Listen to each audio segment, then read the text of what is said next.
Now, for more on all these stories, we go to Pierre Klochendler. You're at the Hawara checkpoint in the West Bank, one of several crossings between Israel and the West Bank. Pierre, all eyes this evening in Israel are on Lapid's speech at the UN, his expected announcement on the two-state solution. Certainly a significant symbolic move, but on the ground, a peace process between Israel and the Palestinians seems like a very distant prospect.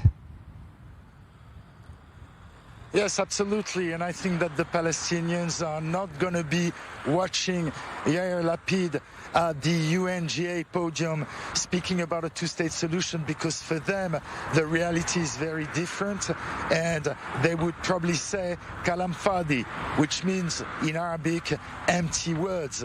The promise of a two-state solution is probably connected to the fact that Yair Lapid has tried, diplomatically speaking, to appease the situation. He met with King Abdullah of Jordan. He met with the President of Turkey, Recep Tayyip Erdogan, in order perhaps to try and have a certain influence on the Palestinian Authority as far as its involvement in trying to quell the tension with Israel against Palestinians' armed group.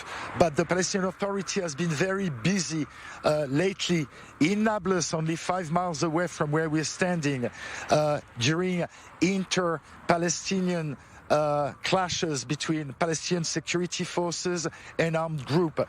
Those clashes have been put to rest, so to speak, but the situation is still very fragile. There was a shooting incident on an Israeli settlement in the West Bank just above us overnight, in which a round of 60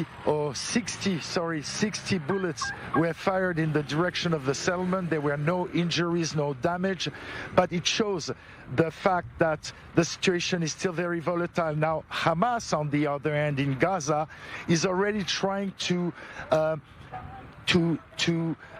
put pressure on Israel regarding Jerusalem. Jerusalem being now the focal point during the Jewish holiday.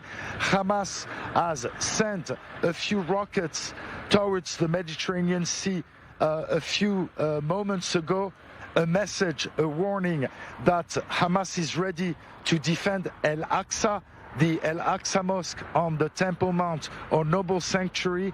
But Israelis are going on the Temple Mount today.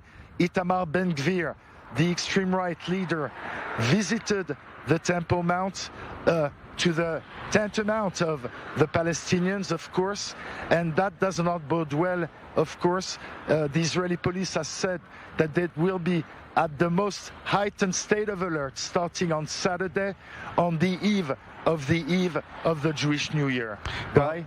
We certainly hope police will not have too much work eventually as they prepare for the Jewish holidays. Pierre Klochendler reporting from the Hawara checkpoint. Thank you so much, Pierre.